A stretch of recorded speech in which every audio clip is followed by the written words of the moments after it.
Hey everybody, welcome to episode 1 of Get Under the Hood. My name is Chrissy and I have Juan and Will with me today, and we're going to be talking about cars. Hey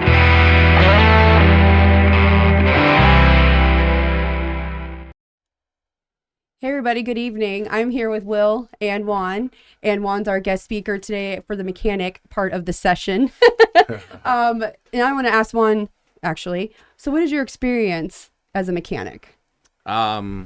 Guess you could say I started out in probably late 90s. My family's all been, anything from aircraft mechanics to nuclear, working on nuclear power plants.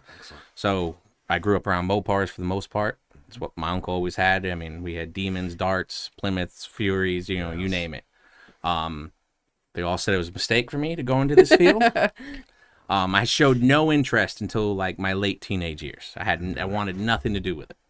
And then I decided to go into that field, worked on that. So from say 2001, 2002, actually full on, turning wrenches, and then moved here in 2008 and literally switched to diesel at that point because it was rough trying to find a job here in Palm Coast, and the only thing hiring was garbage trucks. So I switched to medium and heavy trucks shortly after moving here in 2008. And once you go garbage, you never go back because there's just something about those trucks, isn't there? It's true. Yeah. I mean, if you make it past 5 years, you're a lifer. And it's true. You could leave and you will come back. Yeah. It's just the money's always there, the stability's there. Then you can't beat the benefits from it. Don't you love seeing the little Mack Bulldogs come in every once in a while when the new trucks would come in? That's if somebody hasn't stolen it off it. Yeah.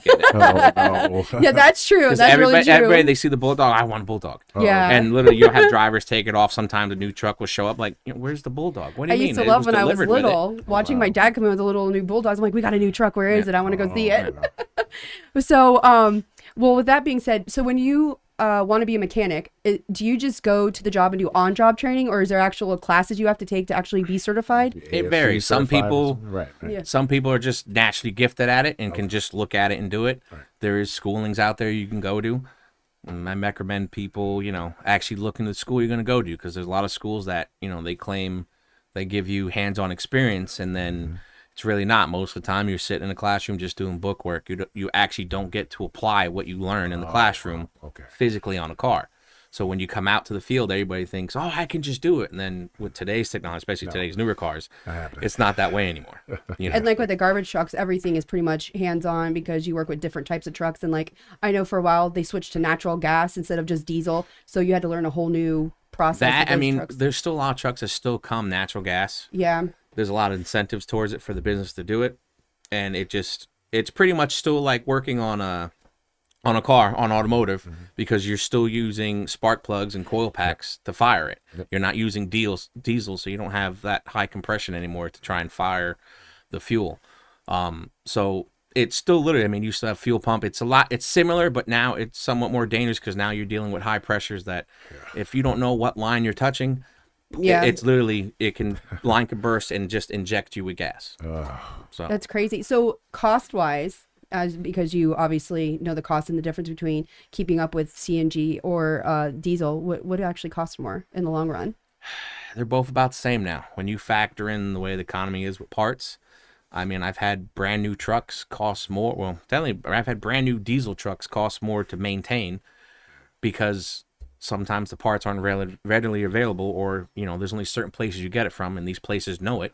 So you're now paying MSRP or more than that for that part. So do you think that's a driver issue with the truck, or do you think it's an actual truck issue and how people use it? Because even like with cars, it depends on what breaks. It depends on the part that breaks. Yeah. So even like with cars, if you don't do your basic maintenance, your oil change, you could have any kind of car as long as you do your basic maintenance. It could last you a long time. And then you got people that or cars that aren't maintained correctly, and they don't last long. But then you got some cars that aren't, and you'll see they got 200,000 miles, and you're like, all they've done is just add a quart of oil every week or month to it. So it's hit or miss. That's my truck. I got 351,000 miles on my truck, and that's a lot. I changed I add to the oil as it leaks out. What's the highest mileage you've ever seen on a car or truck? I've seen a Toyota Tundra hit 1 million miles. What? Is that even for real? I'm heading for that 1 million. Vehicle, I believe, only had one issue with it throughout its entire life that you could say almost wasn't original, and that was the transmission was rebuilt, but it was still the original transmission. Wow. How was that even possible? Like, was that down, down here? It's, that was in New York. That was maintenance. And that's even crazier with the snow and everything. Yep. And the weather. The other issue he had with it was the frame rails had to be replaced because they rotted out. But he was not getting rid of this truck. Right. Wow. He was keeping that truck. I was surprised when you said that. I was thinking like 300, 400,000 at the most, and you said that. I was like, wow. Roll over a million, and I believe the Toyota ended up buying him a new truck. Oh, wow. Yeah, because he hit 1 million miles. Yeah, and he had you're not going to hit that with a Ford. You can. Well, maybe, but you're like 3 engines deep. Yeah. You can. It depends. Yeah, you'll be 3 engines deep by then. An older Ford. I've seen a lot of older Fords still have. Some of them have a Chevy with like 350 or 400. So I mean. Well, yeah, because they drive the service trucks around all the time. Yeah, the 250s that have hit like 500-something thousand miles, 600,000 miles. I mean, but they are on their second or third motor. Yeah. I'm just wondering now when it comes to brake pads, you guys use ceramic or organic pads? Depends on the vehicle. Depends on your braking system. Now I'm thinking about it for the garbage trucks. So they're using some are ceramic, some are like a semi-metallic. Okay, semi-metallic. All right. But it varies because now you got a lot of they're using they're still on drum brakes most garbage trucks. Right, that's true. Other garbage companies, some of the newer trucks, they're actually ordering them with disc brakes. Oh, wow. But that's a whole nother maintenance procedure on them, and they're not cheap. Does they not have air brakes on? Yeah, they have air brakes, so they're still running a car setup with calipers and a rotor. Oh, yeah. Except it's designed now where you still have an air brake chamber that actuates it, but it's all mechanical. It's like a worm gear. So that brake chamber still just uses air to push it, and the gear just rotates to push the piston out. So how often are those changed because you have to stop and go, It depends on your route. It depends on your driver. You got some drivers, their foot's always partially on the brake pedal. Wow. Okay. And they'll come in, hey, my brakes are smoking, and you'll go look at it, and you're like, oh, I can't see anything wrong. So then, you'll ask the driver, or we'll have somebody follow them for the day, and they'll be like, hey, his brake lights are always on. I'm like, what? And he's like, yeah, his brake light is always on. And then you go out and check, and you get in the truck, and you ask him, like, hey, what are you doing? I've hidden cameras at other garbage come in the truck to see what the driver's doing, and literally, he's driving with both feet. So his left foot is always on the brake pedal, and it's going to wear him out. Yeah. They'll complain, hey, it's making a lot of noise. Well, you watch the videos. I mean, they're doing 10 miles an hour between two cans. And that's why you always hear that, see, at 6:15 in the morning, and everyone goes nuts because it's so loud. Well, I was going to do some rapid-fire questions real quick before we get into anything else, if that's okay. So this is going to be for you. All right. Okay, Ford or Chevy? Neither. I am a Dodge fan through and through. I remember Mopar. I forgot you said Mopar at the beginning. I love my Fords. I love my Fox bodies. Like my first car, my first Fox body was actually a gift from my father-in-law. Nice. So I always have a sweet spot for those. Yeah. But other than that, I've worked on a lot of them, especially working in the garbage industry on them. Yeah. They don't make it simple to fix, and a lot of the times it's not cost effective because when you dive into them, you're like, prime example, to rebuild a 6.7. By the time you're done, guaranteed, any shop you go to, even just for a Ford with a 6.7, you're at 20, 25 grand just in parts for the motor. Wow. Because so much stuff fails that when you go to put it back together, you're going to look at a part and think, oh, that line's fine or that hose is fine. Right. You can't get to it once you put it all back together. Nope. So you might as well, while you're in there, you got to tell the customer sometimes, like, hey, we need to replace this because I know this is going to fail. And you're going to be back here and you're going to be mad because it's going to be another 5-6 grand when you come back because I got to tear everything back apart. All right. Well, I guess you're not a Ford or Chevy. We're definitely going with Dodge then. Yep, I'm sticking with my Dodge. So I think you kind of touched on this earlier, but natural gas or diesel? I'd stick with diesel. Okay, because diesel does bring natural gas to you. Yes, and like you said. And it's less, it's more maintenance because there's a lot more parts now in the frame that if you don't make sure it's secured, you have CNG tanks on the back of the truck. Well, there's lines, special stainless steel lines that run from the back to front. A lot of people not paying attention. They don't put stuff back. Well, now those lines are moving. They rub. You get a leak, any kind of spark. Your truck's on fire. Truck's on fire, especially if you have a load fire and you have a small. And there's a lot of parts, that especially with CNG lines that they can leak over time just from age. That's right. And you have a small leak, you have a load fire. nobody realizes it. They think, oh, that leak's been there forever. Just takes that little bit, and I've experienced that. So if you're up in Jacksonville, didn't they have a CNG truck fire a little bit ago? I think you were there for that. I was not there. They have had them in the past. Yeah. Like when I used to be over Bunnell, we had one, and my second week in, I lost 3 trucks to a fire. It was my second week there as a maintenance manager. Wow, that's a lot. And it wasn't a CNG issue that caused the fire. It was an electrical issue. Okay. And it was something in the cab got wet. We're not sure what, but it ended up the one truck caught fire. But when the tanks are designed, they release pressure so that when they sense like a fire, they're designed to purge the tanks. Well, when it purged the tanks, the cab was already on fire, and it ignited it and sent the flames to the side trucks. And that's what caught those trucks on fire, because the heat was so intense, it caught everything plastic or whatever on that truck on fire. And it unfortunately spread to those 2 trucks. You know, if I ever come there for a job, I'm going to be like, I'm only diesel only. I'm not getting in that truck. Which performs in a hotter climate? Which performs better? Diesel always outperforms CNG. I know. But you make more torque. Right. Especially when you got a truck that's packing out, 14, 15 tons of trash, and you're trying to go up a hill, especially. Yeah. Oh, that's not gonna happen. Yeah. CNG, it's great. It burns cleaner. Right. It's not as loud as a diesel. That's true. So you can go in these neighborhoods that have noise ordinances that, you can't be in here at 6 because your truck's too loud. Well, CNG truck, all you're hearing is the brakes. You're not hearing the engine screaming, ramping up. True.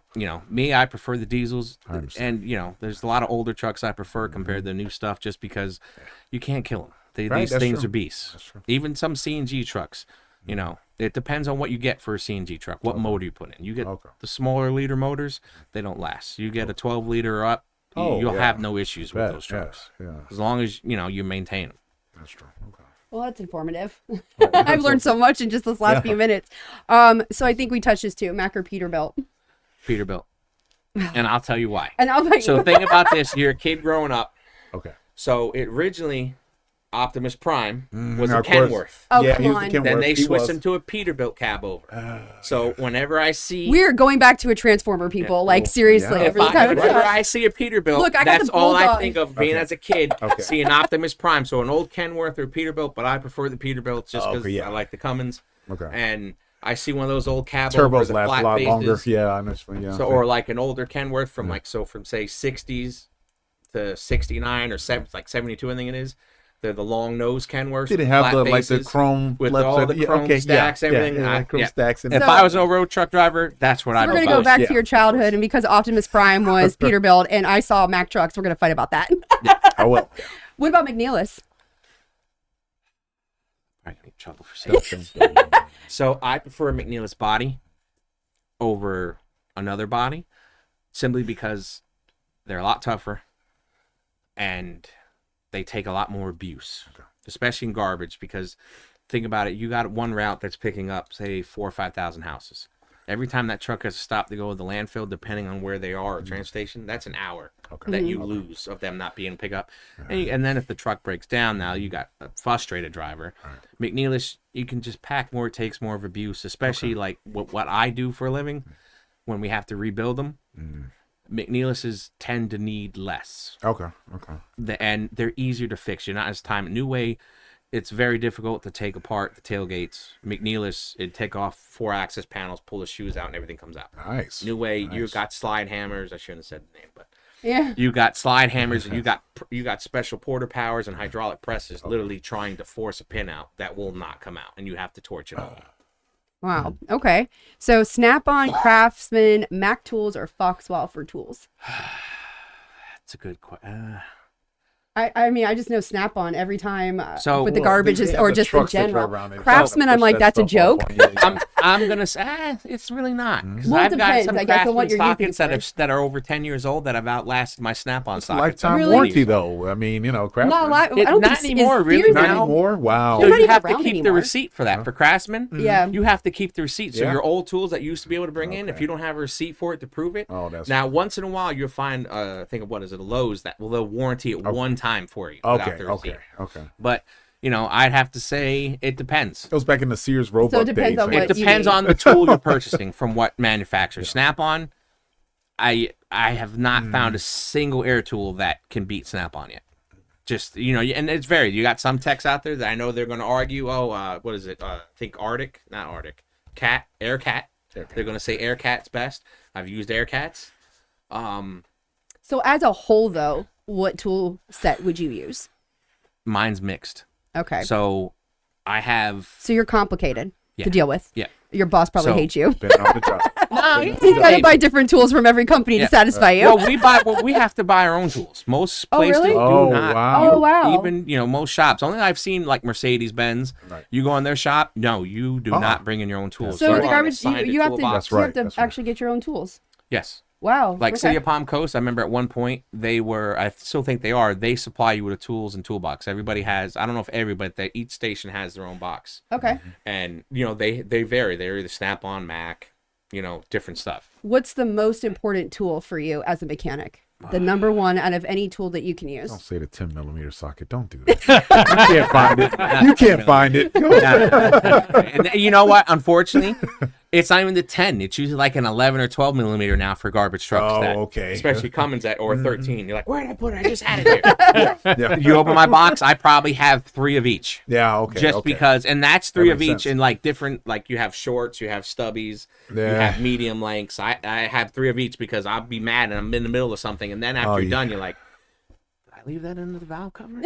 Uh-oh. Yep. So You'll hear it. you would agree with him then for the most valuable tool as a mechanic? It's your tools. It's all They're all of you. it. It's There's all- not just one in it's particular not that you just can't one. live without. Nope. You're so difficult, Juan. There has to be one. There would No, be listen, if a you would lot. see my toolboxes at work and then go to my house, Yeah. you'd say I have an addiction. Well, I'm sure Me you too. do. You I like to mean, do what you do. I and you've have- been Yeah, doing my it garage for have years. air I have tools, 3 I have toolboxes everything. at work, Yeah. and I have, I think, 3 at home as well. Wow. I can't fit any more tools or shop equipment in my garage. I just My do car garage is work literally and I set do up to be the as same like a thing. workshop at home. Yeah. Yeah. All right. Well, worst car or truck ever made, in your opinion? Oh, right. This will have to do with my father, Mm-mm. a Yugo. Oh. And why? Because that thing always broke. That man had 3 other Yugos was to use for cheaply parts made. to fix the one main one. It was a communist vehicle and cheaply made. Yeah. Wasn't it? Because Yeah, it was cheaply. Everything was so cheap, but it was like Take it from he would buy Yugos. He'd find used. Yeah. Somebody selling for a couple $100 just so he could use for parts to keep his one. And he kept his one pristine. That thing, he kept it until he rolled it. Yeah. And then he still drove it. Yeah, because it's still, it was made out of steel and it was And probably he rusted rolled a that little bit. down West Point in New York, going to wow. work to West Point, and he rolled it down Bear Mountain. All Wait right, a well, I'll minute. take your word the for three that. cylinder, the 3-cylinder, you go where? A mountain? Bear Mountain, New York. You got Oh, West Bear Point Mountain. Military Academy there. He worked there fixing the boiler plants. Oh. So he did that for 30-something years, and he rolled that thing down the hill, falling asleep, Oh. down the mountain, fixed it, and still drove it, crushed roof, you name it. He didn't care. So, what's the worst car to work on? Oh. It's In your opinion, you have to pick one. Juan, stop being difficult. Got to pick Want one, me to help you on that one? or even trucks. We can even go with Can trucks I just too. say a brand? Yeah, Wow. Fords. Fords? said that in the beginning. BMW. BMW? No, BMW. No. You know, I have to BMW agree with is him on great. BMW. Here's why. I have a, Oh, look at this. He E39. switches. Here's Yeah. why. See Because that? at least a Ford, when you fix it, it's good. A BMW, you could fix it, put it back together, and something else you touched is broken now. Well, plus Yeah. it probably Hey, costs my 4 times BMW more. is a as- top. I've never met something where they think an electric water pump is a great thing for a car. Now I have the one that's like the older model, so I have like See, the older BMWs is good. So Right, if you yeah. buy like a pre-2000s BMW, you're gonna have emissions I issues. got old, But- O2, so Yeah, it's just everybody likes their creature comforts. The more creature comforts you have in a vehicle, guarantee the more problems you're gonna have. My I'd be I'd be up there BMW. with BMW and Lexus then, right? My Nah, Lexus, BMW, I'd choose a Lexus over anything any day. Really? my It's just a BMW Toyota. was the biggest piece of junk on the road. Oh, well, I guess It was- Juan we- switched up when he when- heard that one. When so. we bought it, we bought for $3,000 extra. It was used. We bought the extended warranty. We owned the car for I think 2 years. The extended warranty paid $27,000 in repairs. We paid $18,000 for the car. What model was 27 I-528? Yeah, 520. Oh, the 528 I. 528i. Oh, Yeah. it's a 5 Series, so like the 2.8 liter inline 6. That's not a really too bad. What year was it? It wasn't that old. 20-something. No, that Alan's starting to lose his memory. I hated That that. long I hated ago. that car so bad that when I brought it that into wasn't the a good shop, one, yeah. I said to the guy, "Look, if it falls off the lift, I won't sue you." Those are the ones that you leave out in the driveway when the hurricanes come. You're like, if it goes, yeah, it I goes. was If hoping- it Or you stays, just it you stays. drive into a busy city Yeah. and leave all Yeah, the windows I on, was- key out, exactly. car on, And they still Come wouldn't and steal take it. it. Somebody take it, please. They still about the wouldn't. worst. I don't want it back. Total it. Leave a Yeah. note. Well, Total that brings this. me. That brings You me guys into my forgot about- next question. But Thank you. but you guys forgot about the worst car. No, there was the Saab 900. No. The I don't belts agree were with that. behind. No, it wasn't the Saab 900. I have to say if it's a Saab, Yeah. it's that one model. I can't think of the name now, but they literally had. There's like no. The 900. I mean, you could beat the hell out of those things. It was okay. The belts were between the engine and the firewall. All right, yeah, but Okay. still, Transmission there was was in the another front. Saab that they came. There's another model that Saab Okay. came out with that electronic wise. This I thing love had the every debates creature about comfort that cars. today's cars had, and they had a module that sat on. the vegan. I think so. It Yeah, that sat was a on fast top of car. the engine, Yeah. and it would get cooked, and you couldn't get it. And then when you did get it, it was a couple $1,000s just for that piece. That only know it's only going to last you a You few know, months. next time I go buy a car, I'm bringing him with me. Oh yeah. Yeah. Because he will set that car sales straight. Listen, work with my uncle. Those are the worst salesmen, by the way. I'm just gonna throw that out there. Car salesmen. I don't they know how don't know. anyone Yeah, I don't know like. those guys. I remember my dad going, "You need to sharpen that pencil, buddy, and come back when you're ready." Because and then they follow you. They're like leeches. Oh yeah, they don't leave you be. I've literally walked out Yeah. of places and got phone calls to come back. I'm like, no, like Yeah. you're being unrealistic with your price. Or Yeah. better yet, like they're- sharpen your pencil, and then maybe we'll talk. or better yet, they don't know the products. It's like you're at the Infinity dealership and they're like, "Well, sorry, sir, this car doesn't have any Nissan parts." Yeah. Meanwhile, you go get the part from Nissan, and there it comes, or from Infiniti, it's in a Nissan package. You just lift up the hood and it says Nissan Yeah. of America on it. It's like What car would you buy that's not in warranty? I'm gonna have to stick with my imports. I'd say if I had the chance and I had the money, I'm buying a Supra. Really? Yep. that's BMW. No. That one. I didn't say what gen. I didn't say what generation. And there is the truth, ladies and gentlemen.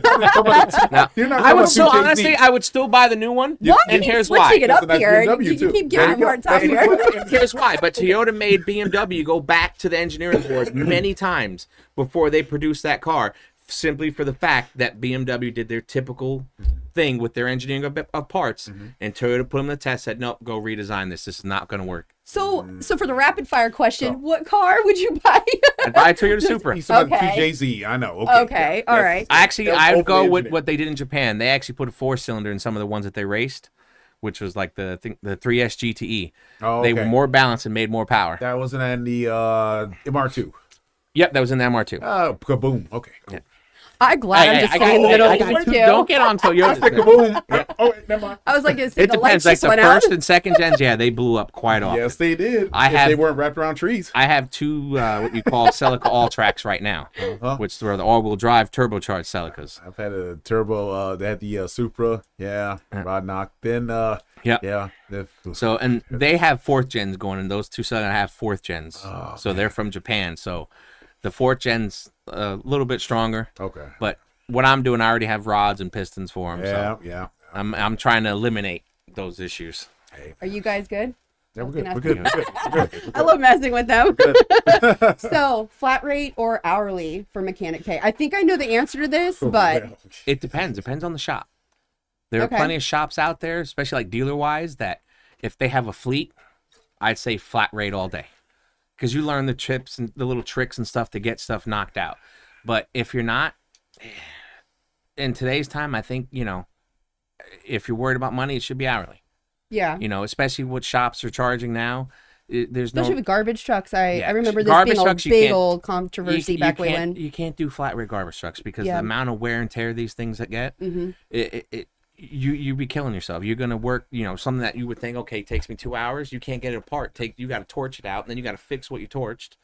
You're looking 8-10 hours sometimes on certain jobs. Yeah. So it's hourly, but but you got to stay productive. Like if they say, hey, your job should take this long, you should try and stay I within like that. Juan. He's a middle of the road guy because he can't answer one of these questions. I'm gonna say hourly. You know what? I'd say stick with hourly. I love it. I say stick with hourly because you're getting your 40 hours or 50 hours. Hourly rate, you you're working, I mean, flat rate, you're working, you know, you're there at a dealership or a shop, you know, they want you there minimum 55, 60 hours.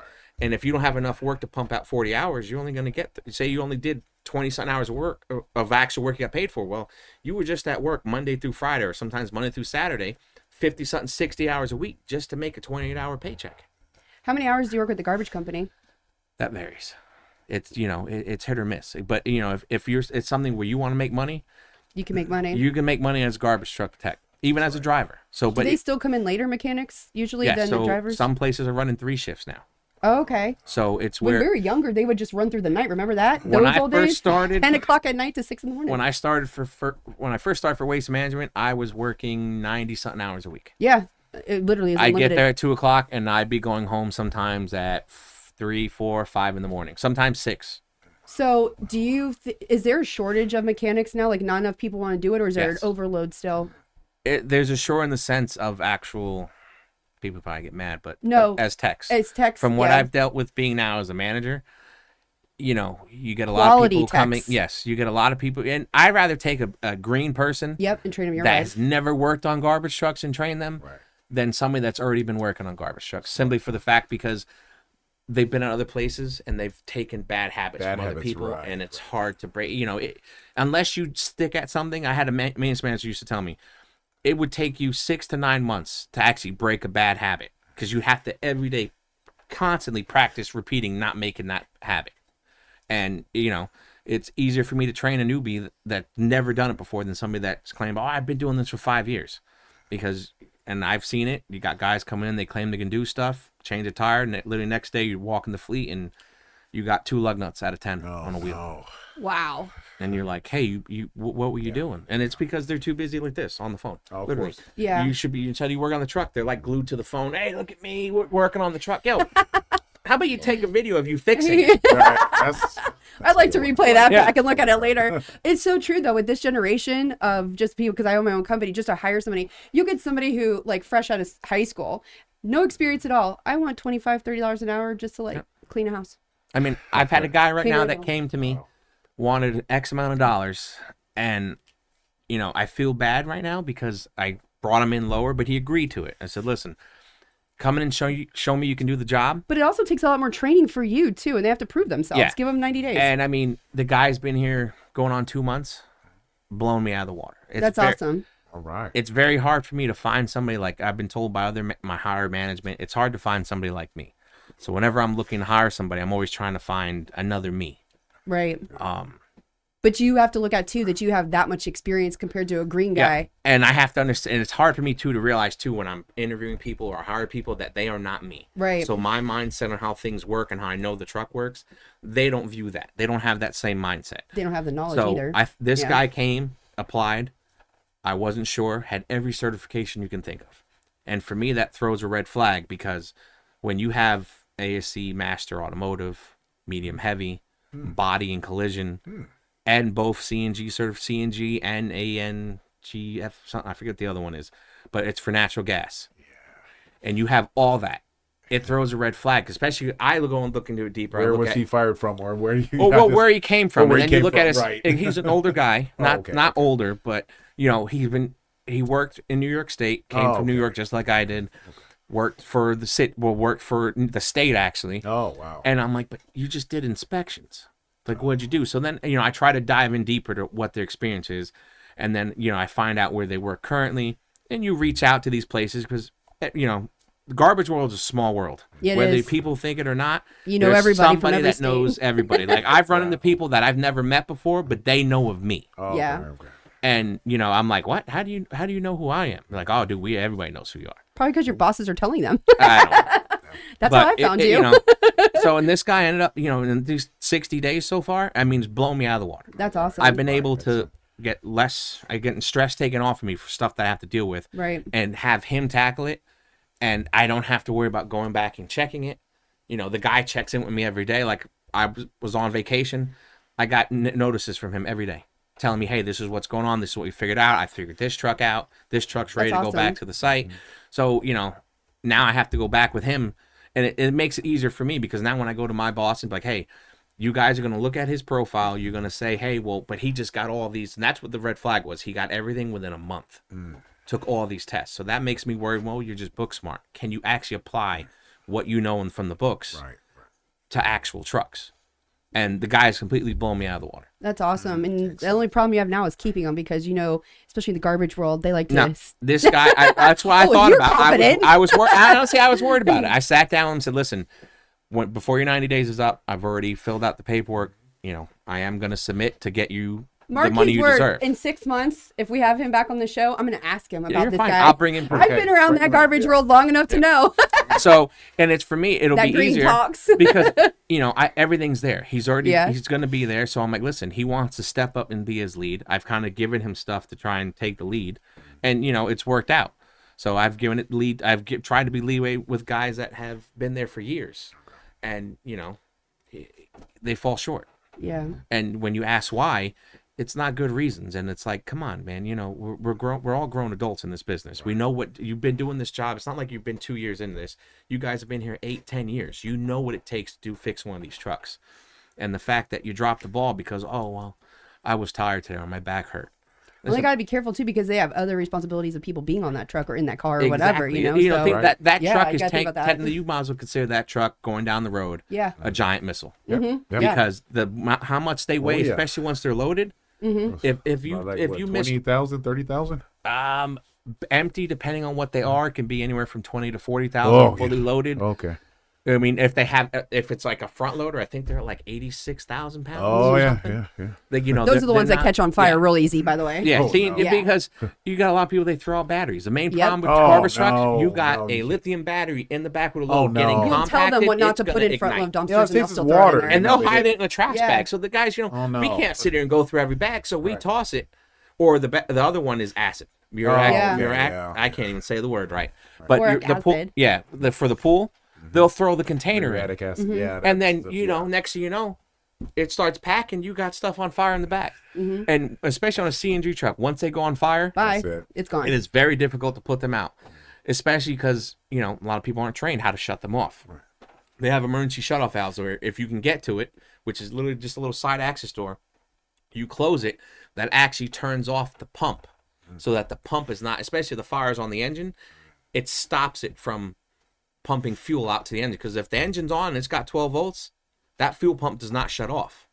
Now, they have newer systems where they're designed, you know, where the ignition, the engine has to see the engine running in order for, or like it cranking, for that pump to turn on. That was another fail-safe that CNG companies have added in because they realize, hey, we can't just have it on when you turn the key on. Right. We should see the engine It's not in cranking, the tank, seeing an right. RPM, so that then, okay, now we know pump fuel. It doesn't see it. It should then turn everything off. I feel like when they started Palm Coast and they went to the all CNG trucks, it was like an experimental project because the first trucks were. Yeah, they were all. I remember the First trucks mechanics were learning them and everything. Diesel trucks converted to to CNG. CNG, and it was a problem because you had all the diesel mechanics trying to learn the CNG, and then the drivers trying to learn how to use the truck, and it was like it was a big deal. It was, and I think they actually have one of the trucks in the museum there in Yes. Sanford. Yeah. One of those trucks that they first got that were converted. A lot of the parts weren't available. You know, you were literally Mickey Mousing things to try and make them work and keep them on the road. Wow. They've gotten a lot better over the years. So, That's good. So supercharge or superpower? what do you mean superpower? A supercharged car or turbo. having superpower? Oh, what? Oh, well, never You know, that's a tough one. mind. Fix power on that one. I don't know. I'm trying to get. I want an answer from him, like just so one in a answer. realistic world, I'm going with a supercharger. Okay. Well, okay. Don't say anything because Listen, he'll change his I'm mind. I'm not I'm gonna not say sure. what it is for a superpower because then everybody's gonna think, oh wow, he's really a kid or a geek or something. So Superpower. I'll put it so I still watch anime. My wife's like, "What are you, a kid?" I said, "Listen, don't get in my just leave me be." Whoever Juan's you like wife is, Initial I don't know D? how you deal Huh? with him if Who he's doesn't just like inconsistent Initial at him. D? My boy. He can't make up his mind. I hope your wife tells you what to do. That's what's No, my wife will tell you that she could tell me something, I will do whatever I want. Oh, well, that's good. So what is the most important resource when trying to diagnose something wrong with the truck or car? And it could be different for each one. But Your diagnostic laptop, whatever you have it for has an onboard diagnostic. diagnostic port too. Yeah. What? Wow. Whatever you need for, you know, in order to figure out a car, especially today's cars. Yeah, today's cars. You know, you could have one code popping up, and that code could mean 20 other things wrong with your car. right. because they run an example. They run sensors. They use 1 voltage to power up each sensor. You know, or they have like a 5-volt reference signal, as they call it, that they use. The sensor changes that 5 volts to like a lesser voltage. But then you go and find out they didn't just run a separate 5-volt. That 5-volt daisy chains off to other sensors. You have one sensor here, but the code's showing up here, and you literally have to. I mean, when you go into with the laptops and they break all that stuff down, like, hey, check this here, unplug this because we found that this sensor here has been causing this code to come up here. So without a diagnostic, some kind of diagnostic software, the little handheld or like on our medium heavy trucks without one of the laptops, it's not like the older stuff where you could look at it, listen to it, and know right away what was wrong. Right. The new stuff today, it's more complicated. Okay. We'll have a few more questions. Yep. What components fail the most in either a car or a truck? You can do one for each. Like regular automotive? Yeah. Most common fail part, probably, depending on what you're driving, it's your basic maintenance items. Belts, water pump, alternators, batteries. I was going to say alternator, just as just from my experience. Especially in the Florida heat, I'd have to say it's your charging system. A lot of the time that would go bad. BMW's alternator, and it's $200,000. So I'm just saying. I'm just saying. Bosch. I have to agree with that. Electronic-wise, Bosch, you can't beat Bosch. He switched it again. I'm just saying. There's a lot of hits or misses. You can't. Yeah, I know, right? When you look at manufacturers, like take Toyota for example, a lot of Toyota's engines were designed by Yamaha. That's right. And then when Toyota switched to using their own stuff, you're like, oh, what were you thinking? Ford Taurus SHO. Next one, I'm going to have to put pods in between these two so they can't converse, and I'll get it right. One answer. All right, the last question is, if I go and buy a car, what is the first thing that I should do when I get the car, or what I should look for when I'm going to buy a new car? Just buy a Honda or Toyota. Especially if you're thinking budget-friendly wise, where you need less maintenance. You can't beat a Honda or Toyota, especially if you're buying used. To get in the car and not have any issues guaranteed for like a year or two. If I am going to somewhere and buying it used, should you have a mechanic look at it first? Yes, always. Mm-hmm. Do they let you do that? Bring your own mechanic to a car? Yeah, sometimes what they'll let you do, if they don't, walk away. Yeah. That's if a they red won't flag. let a mechanic look, or let you, or say, hey, can we bring this over to the shop? And you like, hey, I'll pay the $50 or $75 for them to look at the car. They won't let you do it. Walk away from that vehicle. Don't even waste your time with any vehicle on their lot. Or if they have their own shop, that makes sense. Sponsored by Dairy if they won't let you look at that vehicle, or say, hey, well, we could put it on our list for you, so your guy can take a look. Does that really happen? They really refuse you? Yes. Some do. Really? Yeah. Some would. That would be a huge red flag. Buy here, pay here's? Yeah. Yeah. Oh, yeah. No. A lot of people, you think, they go to the dealer. A lot of people don't want to go to the dealer because of that thing where, you got a car they took on a trade where they only gave the person $5-6 grand. And they want to sell it to you for 13-14. Of course. Always go in and try and get it for even less. Never just go for I want to spend this, because they'll give it to you what you want to spend. Right. You could get it for less. He answered one of my questions. There you go. Well, that concludes our podcast for tonight. It was so nice having you on. I want you to come back. That's fine. And we're going to have more direct questions, and I'm going to keep him to the side. Whoa, come on. He can stay. Yeah, we'll just have to separate you two with partitions or something. Order a pizza. I'll be on the I love it. Every time he would say something, you would change his mind. So I don't know. Man. just like a typical man, always changing his mind. Different ways of looking at it. Yeah. No, it's true. It's true. Yeah. Well, you guys have a great night, and we'll see you next week. Bye. Yeah. Thank you.